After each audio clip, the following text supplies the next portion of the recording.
Cordial saludo a todos los oyentes de Radio María. Un día más, con la gracia del Señor, proseguimos el comentario del Catecismo de nuestra Madre la Iglesia. Y hoy nos toca comentar, después de que ayer habíamos hablado de cómo el Decálogo, los 10 mandamientos, están expresados en la Sagrada Escritura, hoy explicamos un apartado del Catecismo que dice el Decálogo en la tradición de la Iglesia. Es a partir del punto 2064. Es decir, vimos como en el Antiguo Testamento y el Nuevo Testamento todas las referencias que se hacen a los 10 mandamientos que Yahvé entregó a Moisés en el monte Sinaí. Ahora vamos a ver cómo se ha vivido y se ha expresado y se ha transmitido en la tradición de la Iglesia. Dice 2064, fiel a la Escritura y siguiendo el ejemplo de Jesús, la tradición de la Iglesia ha reconocido en el Decálogo una importancia y una significación primordiales. Yo creo que conviene que digamos una palabrita para encuadrar este asunto sobre qué es la tradición de la Iglesia y la importancia que le damos a ella. La tradición de la Iglesia, como veis aquí, se está complementando a la Escritura y tradición. ¿Cómo aparecen los mandamientos en la Escritura, en la Biblia, y cómo aparecen en la tradición? Biblia y tradición son las dos, son las dos fuentes de la revelación. Y las dos son necesarias y se iluminan mutuamente y se complementan mutuamente. Una tradición que no estuviese bien sustentada, que no partiese, que no hubiese nacido de la Biblia, pues claro, no sería la tradición en el sentido teológico de la palabra, sería pues como una excusa para ir introduciendo nuestras ideologías. Una tradición en todos estos 2000 años de historia de la Iglesia, una tradición que no hubiese nacido de la vivencia del Espíritu de un pueblo que lee la Escritura y que la lee como palabra de vida y la traduce y la encarna en su vida concreta, ¿no? Entonces sería una especie de corrientes y modas de los distintos momentos históricos en los que estamos viviendo, ¿no? Nosotros distinguimos muy mucho la tradición pues de las modas y corrientes de pensamiento de las épocas, que esas cosas van pasando, ¿no? Pero la tradición es otra cosa. La tradición es pues cómo el Espíritu en el seno de la Iglesia nos ha ido haciendo comprender el sentido real de las Escrituras, ¿no? Para los hombres de todos los tiempos. La tradición pues es fruto de que la Sagrada Escritura no es únicamente un libro que está metido en una estantería, sino que es una palabra viva que ha llegado al pueblo de Dios y que se ha traducido en una vida concreta y en una forma concreta de llevar a la vida esa palabra que hemos leído en el seno de la Iglesia. La Biblia no es un recetario de un libro, no, la Biblia es la palabra de Dios que ilumina al pueblo que, al igual que Israel, el pueblo de Dios camina y se siente acompañado por Yahvé, y esa palabra de vida pues se encarna y crea una tradición en la que comprendemos lo que la Sagrada Escritura quiere decir para el pueblo de Dios en este momento concreto. Sin tradición, la Biblia sería, pues, por una parte, un recetario, un libro que tiene algo de cajón desastre, porque sí, en la Biblia uno puede encontrar muchos textos, muchos pasajes en los que pretende verse confirmado en lo que él busca, pero tendría el gran riesgo, si no existiese la tradición de la Iglesia, tendríamos el gran riesgo de hacer de la Biblia una especie de recetario en el que cada uno busca lo que quiere encontrar, y cada uno busca lo que le conviene para justificarse. Ese sería un gran riesgo de la Biblia si no existiese la tradición. Por tanto, Biblia y tradición pues van al unísono. Y sabéis que forma parte, ¿no?, de nuestra fe católica decir que estas dos son las fuentes de la revelación, la Biblia y la tradición. En las dos el Espíritu Santo pues se ha encarnado, digamos, pues en la inspiración, inspirando la Sagrada Escritura e inspirando también a la Iglesia en cómo interpretar y cómo encarnar en su vida esa Sagrada Escritura, que eso es la tradición. Es el mismo Espíritu Santo el que inspiró a los autores que escribieron los libros de la Biblia, y es el mismo Espíritu Santo el que inspiró a la Iglesia el cómo recibir la Sagrada Escritura y cómo encarnarla en su vida y cómo interpretarla. Esa es la tradición. Bueno, en su momento ya explicamos esto, ¿verdad? Pero esta pequeña insistencia en este punto me parece importante hacerla cuando aquí se está hablando, dice el punto 2064, fiel a la Escritura y siguiendo el ejemplo de Jesús, la tradición de la Iglesia ha reconocido en el Decálogo una importancia y unos significados especiales. Pues sí, ciertamente la tradición en cómo entender los mandamientos, en cómo expresarlos, en cómo enseñarlos, en cómo integrarlos en la catequesis, etcétera, pues se ha inspirado en la Sagrada Escritura y ha seguido el ejemplo de Jesús, que sabéis que aquel joven rico que se le acercó y le dijo: Maestro bueno, ¿qué tengo que hacer para ganar la vida eterna? El Señor le recordó los mandamientos, le recordó el Decálogo. Y al mismo tiempo esa tradición de la Iglesia ha integrado los mandamientos, como ahora veremos, pues en su catequesis, en la transmisión de la fe, los ha formulado, ha hecho de ellos también una labor pedagógica de cómo transmitirlos. Bien, es en conjunción con la Sagrada Escritura, la tradición de la Iglesia ha entendido que en el Decálogo, que en los 10 mandamientos, tenía uno de los núcleos fundamentales de la revelación, y ha hecho de ellos pues algo de suma importancia, algo primordial en la transmisión de la fe. El siguiente punto, 2065, dice así: desde San Agustín, los 10 mandamientos ocupan un lugar preponderante en la catequesis de los futuros bautizados y de los fieles. En el siglo XV se tomó la costumbre de expresar los preceptos del Decálogo en fórmulas rimadas, fáciles de memorizar y positivas. Estas fórmulas están todavía en uso hoy.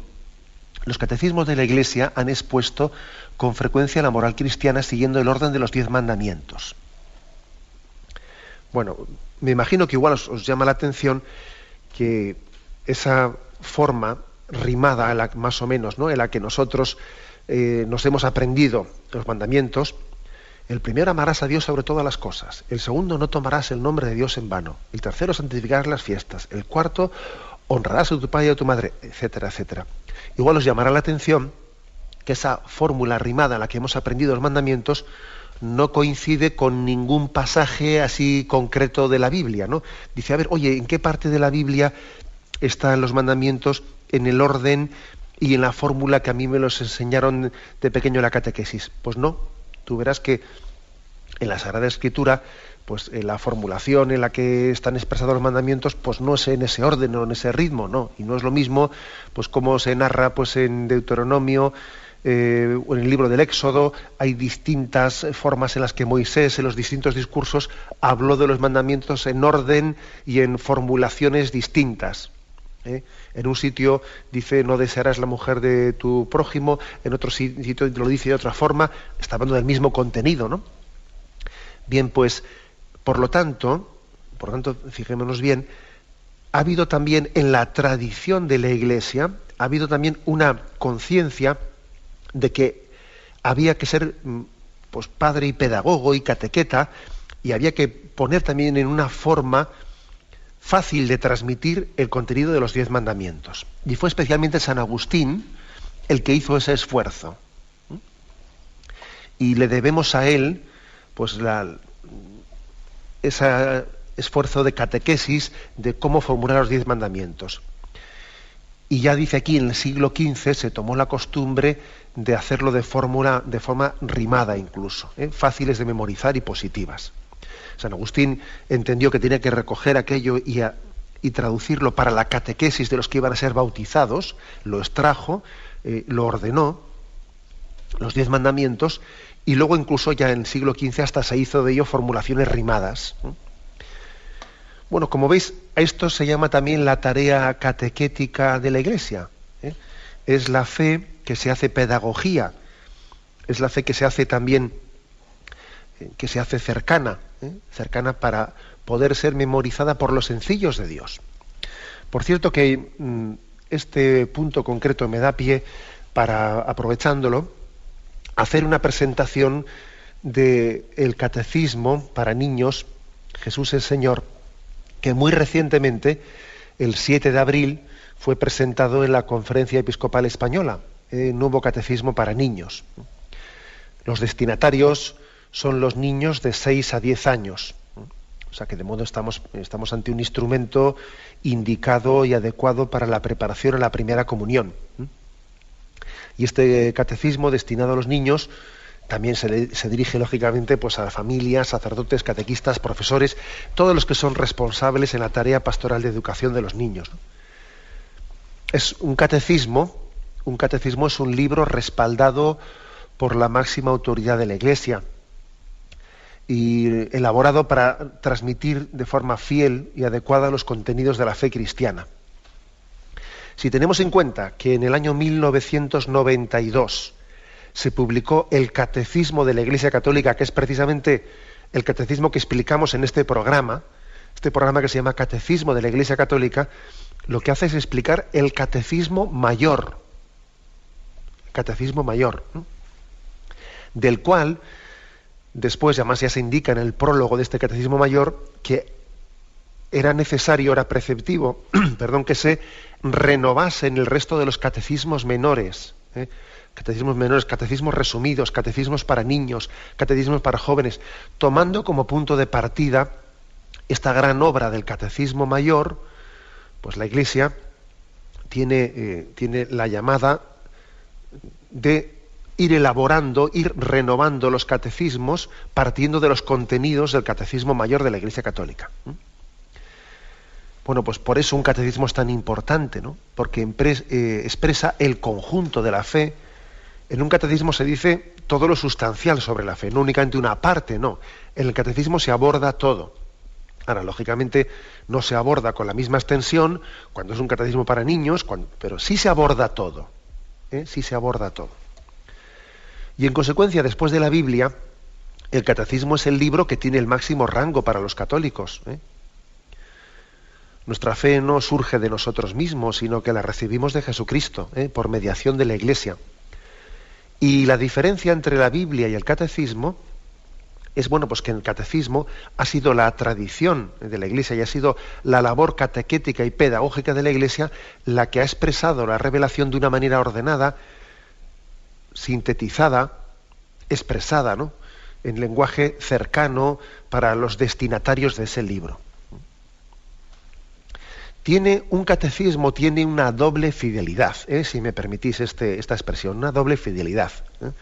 Por una parte, fidelidad a la revelación, porque la Iglesia no es dueña de un mensaje, no, la Iglesia es transmisora, nosotros no somos dueños, sino somos depositarios de la revelación de Jesucristo. Por lo tanto, tenemos una primera obligación de fidelidad a la fe. Por eso no se puede hacer un catecismo menor sin garantizar que uno es fiel a los contenidos del catecismo mayor. Este catecismo mayor que estamos explicando, que es un catecismo universal para toda la Iglesia Católica, tiene que ser el punto de referencia para todos los catecismos menores que se hagan, y no sería aprobado por la Iglesia ningún catecismo cuyos contenidos se contradijesen con este catecismo mayor. Por tanto, hay una doble fidelidad. Primera, la fidelidad, como digo, pues a esa revelación de la cual no somos dueños, sino que somos depositarios. Pero también es cierto que hay una segunda fidelidad, ¿no?, que es la fidelidad hacia el destinatario. Y por ello la forma de expresión de la Iglesia no es ajena a cambios sociales o culturales, ni tampoco la forma de expresión de la Iglesia no puede ignorar las distintas etapas y circunstancias del desarrollo de las personas, ¿no? No se le habla igual a un niño que a un joven que a un adulto. Transmitimos el mismo mensaje a todas las personas, de todo tiempo y lugar, pero utilizando un lenguaje adaptado. En el caso presente que hablamos de este catecismo que se ha publicado ahora, Jesús es Señor, pues un lenguaje destinado al niño español de 6 a 10 años de nuestro entorno, ¿no? Y por cierto, ¿no? Pues uno de los signos más evidentes, ¿no?, de la veracidad de la fe católica, así como de la acción del Espíritu Santo en la Iglesia, uno de los signos más evidentes es el hecho de que los más altos misterios de la fe se pueden expresar en su integridad en un lenguaje sencillo dirigido a los niños. Esto es muy importante, ¿eh? Si la fe es verdadera, cuando la fe es verdadera, se puede expresar en lenguaje sencillo a los niños. Más aún, un mensaje divino que no se pudiese transmitir a un niño sería radicalmente falso. Eso de que a veces se hace una imagen, ¿no?, que es que, claro, las cosas muy elevadas, las cosas que son muy sublimes, muy divinas, pues no, claro, es que son tan complicadas, que no pueden ser expresadas, ¿no?, pues a la gente sencilla. Falso. De hecho, una de las primeras herejías a las que tuvo que enfrentarse la Iglesia fueron las herejías de tipo gnóstico, los gnosticismos, ¿no?, que eran, en los siglos primeros, parece como si la fe, la auténtica fe, estuviese reservada para los eruditos, para los que fuesen capaces, ¿no?, de adentrarse y descubrir los secretos ocultos al vulgo, ¿no?, a los ignorantes, y entonces ellos iban a ser los sabios los que descubriesen. Mire usted, eso es totalmente contrario al Evangelio. Acordaros de lo que dice Jesús: Padre, te doy gracias porque estas cosas se las has ocultado a los que se las dan de sabios y entendidos y se las has revelado a la gente sencilla. O sea, es decir, los misterios más altos de Dios, precisamente por ser de Dios, se pueden expresarle a un niño en su integridad y perfectamente. Vamos, casi con más garantía que alguien que se piense que es muy sabio. Y esto es un signo de autenticidad y de veracidad, que las cosas de Dios son perfectamente expresables a un niño. Esto es muy importante, porque hoy en día también existe una tendencia así un poco de tipo esotérico, pues eso, ¿no?, a pensarnos que, claro, que para conocer los misterios divinos, la espiritualidad consiste en hacer una especie de cábalas, ¿no?, de cábalas de descubrimiento de manuscritos ocultos en los cuales hay una quinta esencia que se nos había ocultado a los demás. ¿Ves qué tendencia existe literaria, ¿no?, de que uno se piensa que el conocimiento de lo trascendente está ligado pues a poder descubrir algo que había permanecido oculto, pero sí, eso es el camino absolutamente contrario de Jesucristo.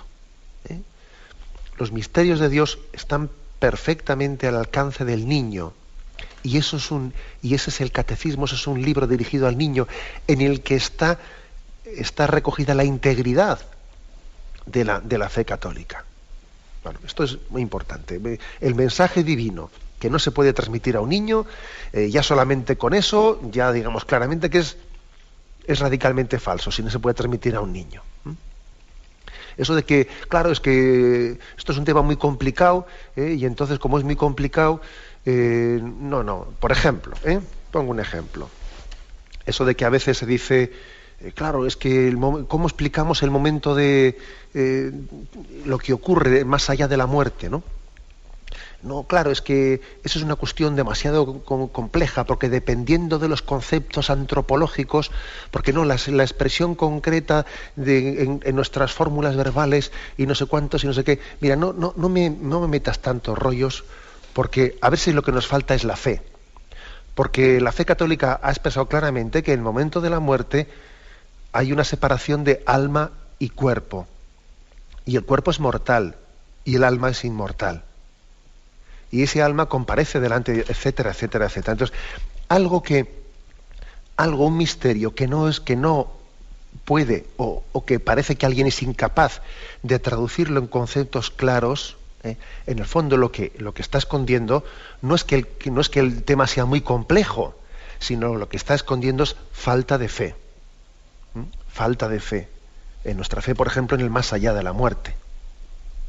Y el catecismo lo expresa pues claramente. En el momento de la muerte hay una separación de alma y cuerpo. El cuerpo es mortal, el alma es inmortal, el alma comparece ante Dios y al final de los tiempos resucitarán los cuerpos. O sea, hay veces que nos escudamos en la complejidad, cuando en el fondo esa complejidad lo que en realidad quiere decir es que nos falta la fe sencilla que se transmite, ¿no? En conceptos no simplistas, no, pero sí sencillos, que al mismo tiempo son capaces de expresar en su integridad el misterio de la fe. Bien, tenemos un momento de reflexión y continuamos enseguida.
Continuamos explicando este apartado que tiene como título El Decálogo en la tradición de la Iglesia.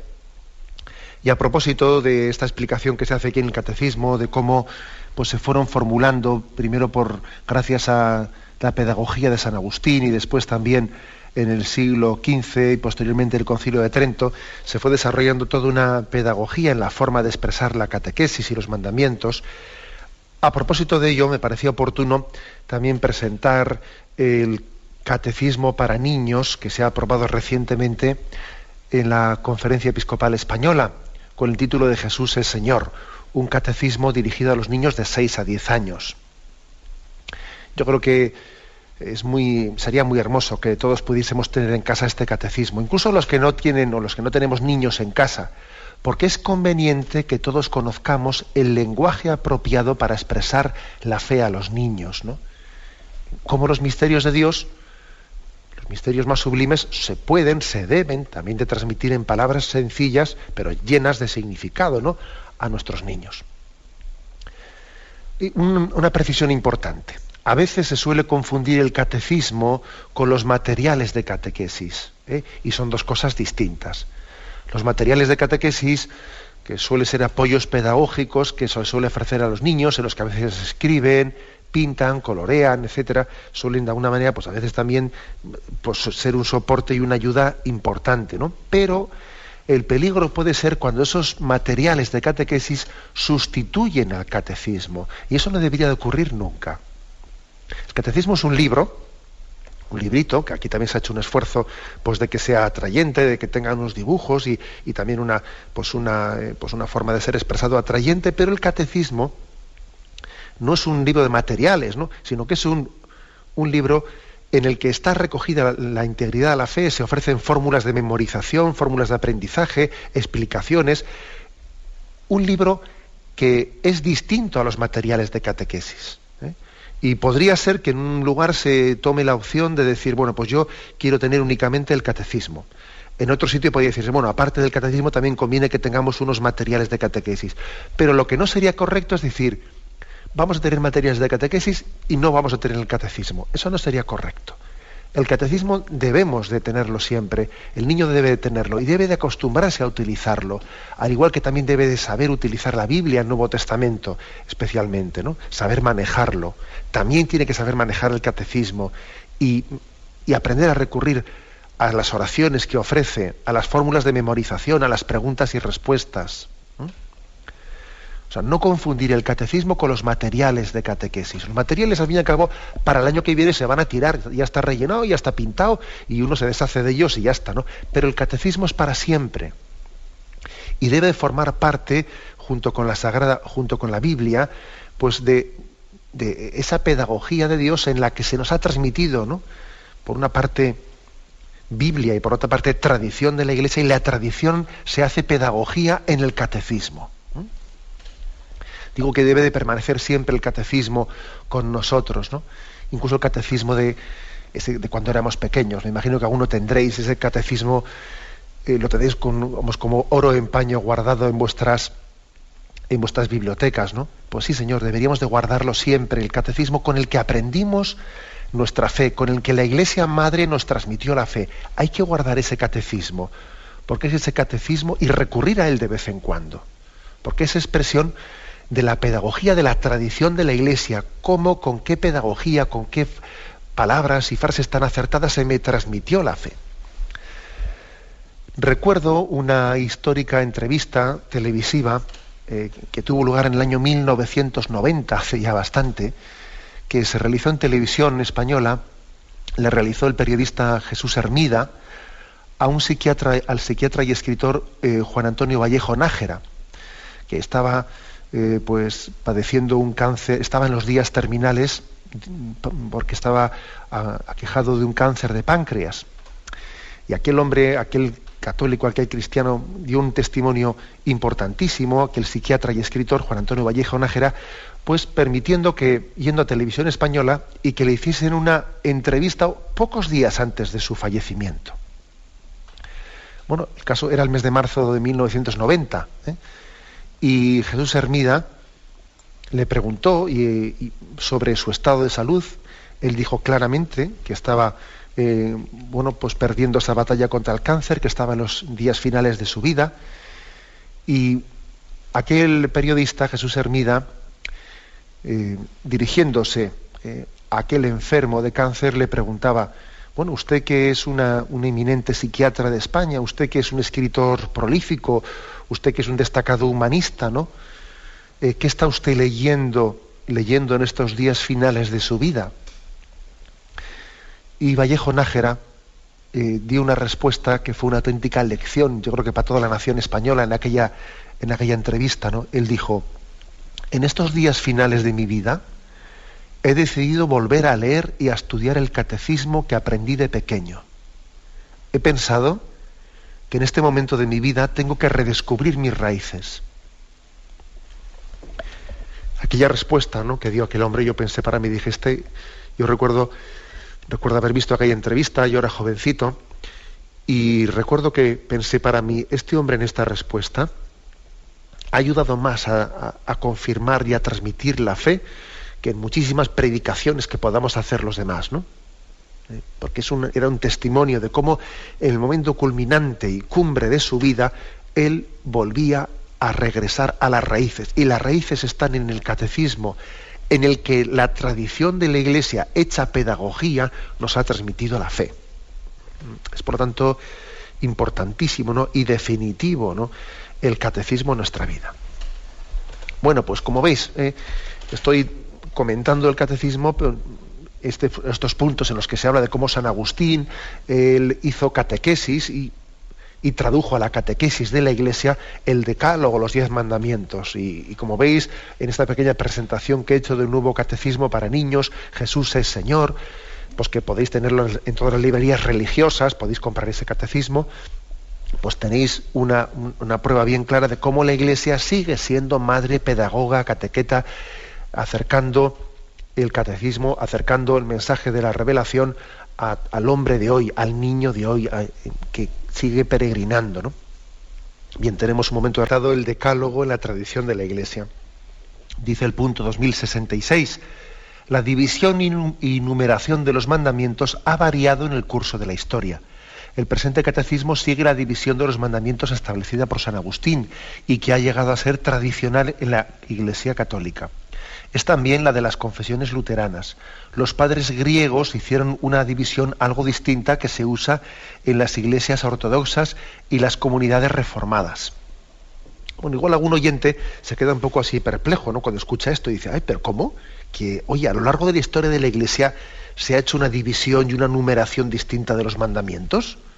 Oye, ¿y eso cómo es eso? Bueno, pues porque hay que distinguir entre lo que es el contenido de los mandamientos, que lo tenemos en distintos pasajes de la Sagrada Escritura, el contenido de los mandamientos, y luego la forma, digamos, un poco pedagógica en la que se han ordenado y expresado, para aprenderlos y para transmitirlos.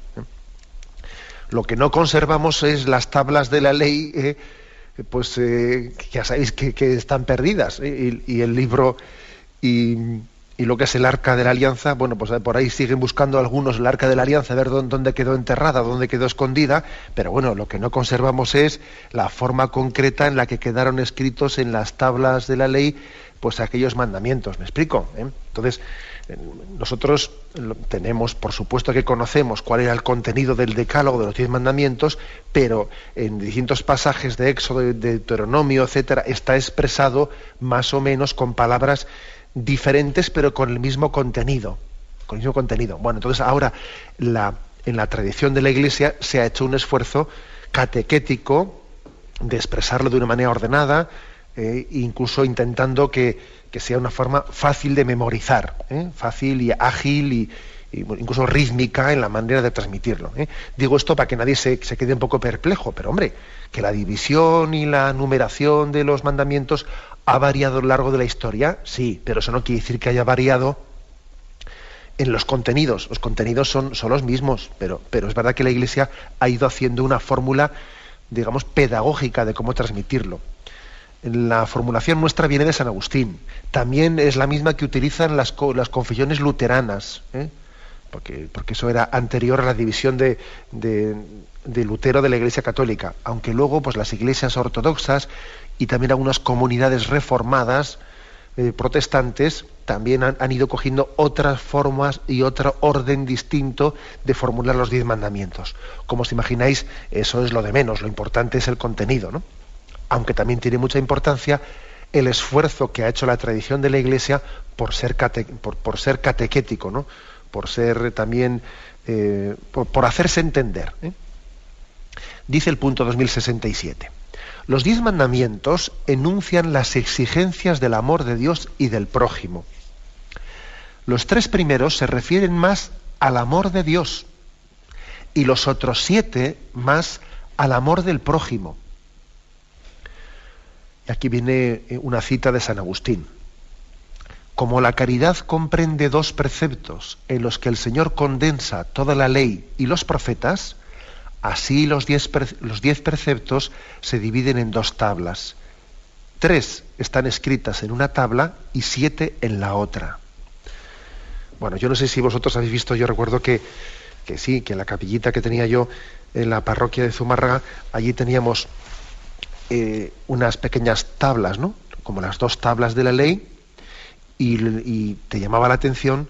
Muchos chicos, me acuerdo que de catequesis, cuando iban allí, te hacían la pregunta, oye, ¿por qué en las tablas de la ley, en la primera parte, ¿no?, son 2 tablas que se cierran, ¿no?, como si fuesen un libro, ¿por qué en la primera de las tablas vienen números grandotes 1, 2 y 3, y luego en la segunda tabla ya números más pequeñitos, el 4, el 5, el 6, el 7, el 8, el 9 y el 10? Se podría haber hecho más ordenado, 5 en una tabla y 5 en la otra, ¿no? Porque se ha puesto el 1, el 2 y el 3 tan grandotes y en el otro lado de la tabla los otros 7 más pequeños y más. Bueno, pues también es una forma pedagógica de transmitir esto, porque queremos significar que lo principal de los mandamientos de la ley de Dios son los que hacen referencia al amor a Dios. Y luego, en segundo lugar, vienen todos los del amor a prójimo. Como el Señor Jesús resumió el decálogo de la ley de Yahvé a Moisés, lo resumió en dos mandamientos: amarás al Señor tu Dios con todo tu corazón y amarás al prójimo como a ti mismo. Eso también se ha traducido pedagógicamente, y además mismo San Agustín lo dice, por dividir los 10 mandamientos en mandamientos que hacen referencia al amor a Dios y mandamientos que hacen referencia al amor al prójimo. Al amor al prójimo. Y bueno, pues por eso se ha hecho también, en alguna ocasión se ven las tablas de la ley de esa manera, poniendo 1, 2 y 3. Los 3 primeros que hacen referencia al amor a Dios: amarás al Señor con todo tu corazón, no tomarás el nombre de Dios en vano y santificarás las fiestas. Yo creo que hoy en día tiene mucha actualidad, ¿no? Y yo creo que tiene mucha pedagogía insistir en esto, porque es muy frecuente que en nuestro examen de conciencia parece que por pecado entendamos únicamente el hacer daño a alguien. La típica frase que se dice, no, yo ni mato ni robo, yo no hago mal a nadie. Oye, y parece que no tenemos sensibilidad para caer en cuenta de que uno de nuestros pecados es no ser sensibles al amor de Dios. Que Dios te quiere y nosotros no somos indiferentes, ¿no? Y no le expresamos a Dios el amor y la esperanza y la confianza que tenemos en Él, ¿no? No bendecimos el nombre de Dios, o sea, tenemos un pecado grave de omisión, que es no alabar a Dios, no bendecirle, ¿no? Y no celebrar el Día del Señor. Y celebrar el Día del Señor como los paganos, ¿no? Como si no fuese el día suyo, ¿no? Decimos domingo, Día del Señor. Sí, Día del Señor, pero vamos, que mi vida es como si fuese día de cualquiera, de un cualquiera, porque yo no he puesto al Señor en el centro del domingo, que es su día, ¿no? Es como si resulta que vamos a celebrar un cumpleaños y bueno, y uno hace de todo, ¿no? Pues allí baila, asiste allí al guateque, pone música, pone tal, pero se olvida de felicitar al que cumplía los años. Oiga, pues usted ha ido a una fiesta y se ha olvidado de lo principal. Pues lo mismo hacemos nosotros, ¿no? De que igual no caemos en cuenta de que el precepto, ¿no? El primer precepto de la ley de Dios hace referencia al deber que tenemos de reconocer el amor de Dios y su bondad. Y tenemos que ser reconocidos y agradecidos y expresarlo, ¿no? Y expresarlo. Bueno, por eso me parece a mí que esto de que los mandamientos de la ley de Dios se enfatice, ¿no? Que por una parte están los 3 primeros y en segundo lugar están los 7, ¿no? Los otros 7, a mí me parece que es una manera de enfatizar que el amor a Dios es el núcleo de los mandamientos del decálogo, es el núcleo, y es también lo que funda el amor al prójimo. Bueno, esto fue yo creo que una intuición grande de San Agustín, el traducir los 3 primeros mandamientos en la primera parte de la tabla, algo muy gráfico, algo muy pedagógico, para que, como a veces, bueno, siendo Dios invisible, a veces nos cuesta más amarlo. Claro, porque cuando al prójimo no le amas, se queja, ¿no? Si le maltratas al prójimo, se queja. Y claro, a Dios le maltratas, le desprecias, le ignoras, y claro, como no dice nada, ¿sabes? Pues parece que entonces somos menos sensibles hacia nuestros pecados de omisión al amor de Dios, ¿no? El amor no es amado, y ese es un pecado grave. Que el amor de Dios no tenga un reconocimiento por nuestra parte. Bueno, por eso se enfatiza, eso de que los 3 primeros mandamientos ocupan la primera tabla. Expresión de San Agustín, que creo que es importante. Y continúa el punto 2068 diciendo así: el Concilio de Trento enseña que los 10 mandamientos obligan a los cristianos y que el hombre justificado está también obligado a observarlos. Y el Concilio Vaticano II afirma que los obispos, como sucesores de los apóstoles, reciben del Señor la misión de enseñar a todos los pueblos y de predicar el Evangelio a todo el mundo para que los hombres, por la fe, el bautismo y el cumplimiento de los mandamientos, consigan la salvación. Bueno, y afirmación importante del Concilio de Trento. Los 10 mandamientos obligan a todos los cristianos y también al hombre justificado. El hombre justificado está obligado a observarlos. ¿Qué matización es esta? Que igual nos cuesta un poco entender, ¿no? ¿A qué se refiere esto? Bueno, también existió la tentación de pensar que los mandamientos estaban dirigidos a las personas que están como alejadas de Dios, a los que no se han convertido, pero una vez que uno ya se ha convertido, una vez que uno está ya cerca de Dios, bueno, esos mandamientos ya no van para mí, ¿no? Yo ya soy más perfecto, yo ya estoy en otro nivel, estoy en otro grado, estoy en otra división, entonces, bueno, pues digamos que para mí ya no son los mandamientos, para mí serían las bienaventuranzas, porque yo ya voy a por nota, ¿no? Yo ya podía existir ha existido de hecho históricamente también ese error, el pensar que los mandamientos es para los principiantes, ¿no? Para los rudos, para los que todavía no han tenido la primera conversión. Luego, a partir de la primera conversión, los mandamientos ya no son para ti, ¿no? No. Los mandamientos son una pedagogía dirigida no únicamente a los que todavía no han tenido el encuentro con Dios, están perfectamente dirigidos, ¿no?, a cada uno de nosotros. Siempre nosotros somos principiantes ante Dios. Ante Dios siempre somos principiantes, ¿eh? Y esas concepciones de decir, no, la ley, lo de la ley de Dios es para los que todavía no han tenido un encuentro de amor y de gracia con Él. Cuando ya se ha tenido un encuentro de amor y de gracia, ya la ley no rige. Entonces solamente rige, no, vamos a poner los pies en el suelo, porque nosotros siempre somos principiantes. Nosotros nunca podemos prescindir de la ley de Dios, ¿eh? Como me habéis escuchado en este programa más de una vez, pues ser cristiano es no cansarse nunca de estar empezando siempre, y siempre somos principiantes, y la ley de Dios es necesaria para nosotros, ¿no? Dice el Concilio de Trento en este punto que cita aquí el Catecismo: si alguno dijere que el hombre justificado y cuan perfecto se quiera no está obligado a la guarda de los mandamientos de Dios y de la Iglesia, sino solamente a creer como si verdaderamente el Evangelio fuera simple y absoluta promesa de vida eterna, sin la condición de observar los mandamientos, sea anatema, ¿eh? Es decir, que se considera como un error eso de pensar que el hombre justificado, el hombre perfecto, pues que él ya no está obligado a cumplir la ley de los mandamientos, sino que él ya vive el Evangelio, que es como si fuese un estadio posterior a los mandamientos, que supera los mandamientos. No, los mandamientos nunca están superados, como bien se demuestra, ¿no?, en la forma en la que Jesús también los recogió y dijo que hasta la última tilde de la ley pues se cumpliría en esa plenitud de la revelación que él venía a traer.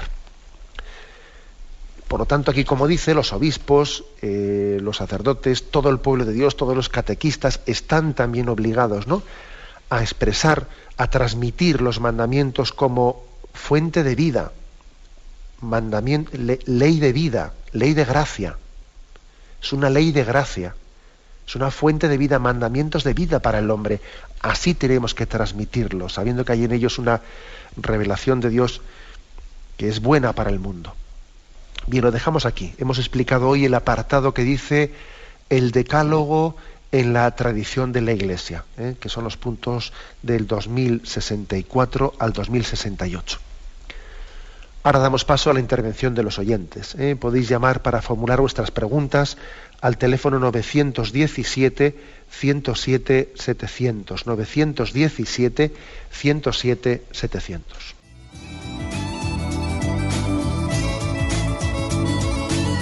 ¿Le gustaría tener sus programas favoritos de Radio María en CD o DVD?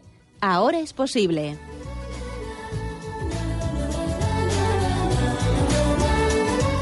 Le sugerimos que primero se informe en qué formato de audio lo puede escuchar en su equipo, DVD o CD, teniendo en cuenta que no todos los lectores de CD pueden reproducir el formato digital MP3 en el que enviamos nuestros programas. Y luego, si quiere en su casa esos programas que tanto le gustan, solo tiene que escribir una carta a Radio María, Paseo Lanceros 2, primera planta, 28024, Madrid, indicando si lo quiere en CD o DVD y cuántos programas. También le rogamos que escriba su nombre, dirección y no se olvide de facilitarnos un teléfono de contacto para cualquier duda que nos surja.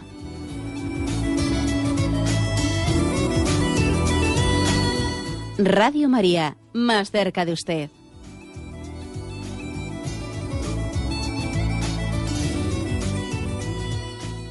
Sí, buenos días, ¿con quién hablamos? Mira, Sí, muy bien. Gracias, le agradezco mucho que esté usted ahí diciéndonos tantas cosas que a veces no sabemos. Quería hacerle un comentario, una pequeña pregunta. Aquí en los 10 mandamientos, el 6º y el 9º son prácticamente iguales. Entonces yo muchas veces pues no entiendo bien esta igualdad. Y sin embargo vamos al Éxodo y entonces aquí hay un mandamiento que no figura en los que tenemos, que no te harás esculturas ni te postrarás ante ellas. Entonces esta es mi duda, si usted me lo podría explicar un poquito. De acuerdo. Venga, muchas gracias. Gracias a usted. Vamos a ver, cuando en el Éxodo, en alguna de las formulaciones que dice no te harás esculturas, etcétera, o no adorarás falsos dioses, nosotros ese mandamiento lo tenemos integrado en la primera formulación: amarás al Señor tu Dios con todo tu corazón, y en el segundo también cuando dice no tomarás el nombre de Dios en vano.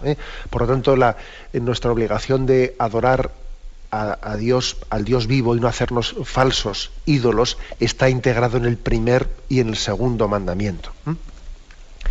Con respecto a lo que dice el oyente de la similitud entre el 6º y 9º mandamiento, vamos a ver, también yo le añadiría ahí entre el 7º y el 10º.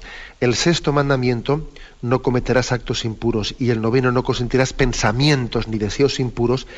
Son mandamientos, el primero que hace referencia a los actos externos y el 9º que hace referencia a la pureza de corazón. Algo parecido pasa entre el 7º y el 10º. No robarás frente a no codiciarás los bienes ajenos.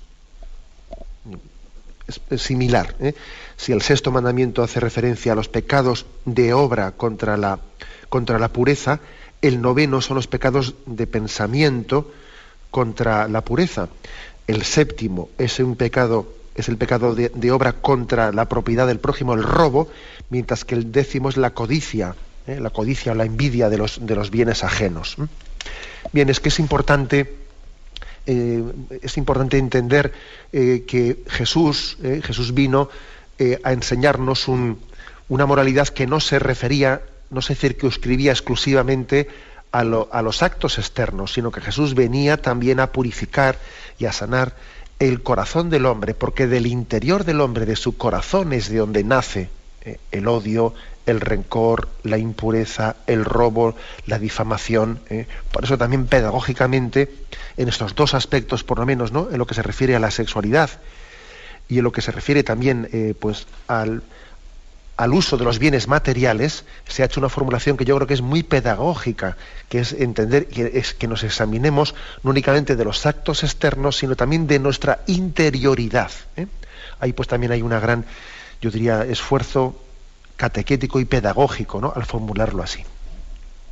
Bien, adelante, vamos a pasar a un siguiente oyente. Buenos días. Sí, buenos días. Buenos días, le escuchamos. Mire, vamos a ver si soy breve. He sido catequista, y quisiera ser toda mi vida, es mi ilusión, de grupos de poscomunión, varios años. Y pues el sacerdote me pidió que doblara porque había falta de catequistas. Y bueno, estoy haciendo este año y el pasado he dado para comunión. Y bueno, es una gozada, y como usted me ha comentado, que es fácil transmitirle cuando tiene ardiendo el corazón de fe, humildemente, ¿no? Pero que es muy fácil y les notas como les quieres, como Dios te quiere a ti. Yo me daba cuenta, digo, cómo Dios nos quiere a nosotros, cómo les miras a los niños con esos ojos escuchándote. Y bueno, es un gozo darle a los niños la catequesis. Pero los jóvenes, que todavía estoy dándole, de verdad, cada año quieren escuchar menos las palabras de Jesús. Mira, vamos a ver otra cosa, como que la sociedad nos lo roba, y con esos les quiero igual muchísimo, pero sufro un montón, porque digo, ¿cómo la sociedad me los ha robado, me los quita? Nos los quita. Y en fin, era eso, no sé, como una palabra de apoyo que quería oírle a usted, y muchas gracias. De acuerdo. La verdad es que me parece una expresión muy acertada, ¿no?, la que ha utilizado el oyente, cómo la sociedad nos roba a los niños, es decir, se les roba su inocencia, ¿no? Porque claro, ese hambre y esa sed natural que tiene todo niño, ¿no?, que tiene todo ser humano de conocer a Dios y de conocer pues el Evangelio, ese hambre y esa sed a veces es robada a los niños, pues porque están embotados con muchas cosas, pues con tantas cosas de que si juegos informáticos, esto, lo otro, un sobreexceso de bombardeo de cosas que puede estar de alguna manera anestesiando pues ese deseo natural que tiene todo ser humano, todo niño, de conocimiento de la verdad y de la belleza y del bien.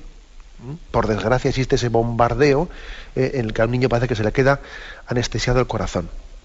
Bien, pero aunque esa dificultad ocurra, y a mí me parece también que es muy bello escuchar a una catequista decir, yo sufro, pero al mismo tiempo esta es mi vocación y yo voy a entregarme. Yo creo que eso que mejor no se puede decir. Usted sufre porque ama, y el que ama sufre. Pero sin embargo ese sufrimiento no le lleva a la desesperanza, sino que ese sufrimiento le lleva a todavía a agudizar el ingenio, ¿no? Y a decir, a ver cómo se lo digo, a ver cómo se lo transmito. A mí me parece que lo más importante para ser catequista es tener el corazón enamorado de Jesucristo. Y luego el Espíritu Santo seguro que ya le agudiza a uno el ingenio y le dice, ya veré a ver cómo se lo digo. Yo aprovecho esta llamada de esta oyente para hacer un llamamiento a que estemos todos disponibles a la posible llamada de la Iglesia para ser catequistas. Estad todos abiertos. Cuando el párroco en algún contexto determinado pide ayuda, ¿no? Y pide catequistas, estad abiertos a esa llamada. Pero si yo no sé expresarme, pero si yo no tengo facilidad de palabra, pues cualquiera a los niños de hoy en día les dice, pues con las preguntas que te pueden lanzar y no sé qué, y no sé cuántos. Mira, confiemos un poco más en la gracia. Yo creo que cuando hay un corazón enamorado de Dios, el Espíritu Santo ya le va a iluminar. Y es más, para una catequista es un don de Dios el haber podido servir a la Iglesia siendo catequista. Es un don. Ella hace un gran servicio a la Iglesia, sí, pero también ella recibe un gran don, pues porque el Señor fortalece su fe al intentar transmitirla. Y hay que confiar en la gracia. Es decir, si la Iglesia me llama y me pide en un momento determinado ser catequista, seguro que el Señor me dará la gracia, me asistirá, me acompañará, no me va a pedir algo y luego me va a dejar solo, no, me acompañará para expresar la fe. Bien, adelante, vamos para un siguiente oyente. Buenos días. Sí, buenos días, ¿con quién hablamos? A ver, le escuchamos. Buenos días. Buenos días. Creo que hay algún problema con alguna llamada que se ha cortado. Sí, buenos días, a ver. Sí, buenos días. Le escuchamos. Pues solamente quería preguntaros, que soy catequista también, como esta oyente anterior, y me gustaría saber en qué curso se suelen empezar los mandamientos. Doy segundo, tercero y cuarto. Y suelo empezar dándole los del amor a Dios, ¿no? Y cortar en segundo así, y luego ya seguir en tercero con los demás, ¿no? Pero a veces pienso que los niños no están para todos los mandamientos, ¿no? ¿Cómo es mejor según su criterio? De acuerdo. Pues bueno, pues en este catecismo de Jesús es Señor, que es un catecismo preparado para los niños o pensado para los niños que van a hacer la primera comunión, hay que decir que se expresan también los 10 mandamientos. No es que se diga, voy a explicar algún mandamiento antes de la primera comunión y luego los demás mandamientos los dejo para después. No, sino que se expresan los 10 mandamientos en su integridad. Lógicamente, en los años posteriores tendrán que ser explicados con mayor profundidad, pero no es que se diga alguno antes de la comunión y los otros después, no, se expresan en su integridad. Pues precisamente porque la fe tiene que ser transmitida en esa conjunción íntegra en la que la misma tradición de la Iglesia lo ha recibido de la Sagrada Escritura. O sea, que si yo le aconsejo a esta catequista que pueda también verlo en directo en cómo se expresa en ese catecismo Jesús es Señor, que además que aunque ella esté con niños que ya hicieron la primera comunión y este catecismo está dirigido a niños de 6-10 años, sin duda alguna, aunque sus niños sean un poco mayores, también le puede servir. Es cierto que queda pendiente para su aprobación un catecismo posterior que se aprobará dentro de un par de años más o menos, ha comenzado ya su elaboración, un catecismo que estaría pensado para los niños que a partir de su primera comunión siguen profundizando en su fe. Pero sería también no hablando de otras cosas, sino de estas mismas cosas con mayor profundidad. No es que se partan unos mandamientos antes y otros mandamientos después, o unas partes del credo antes y otras partes del credo después, ¿no? Sino que cada catecismo expresa en su integridad el conjunto de la fe.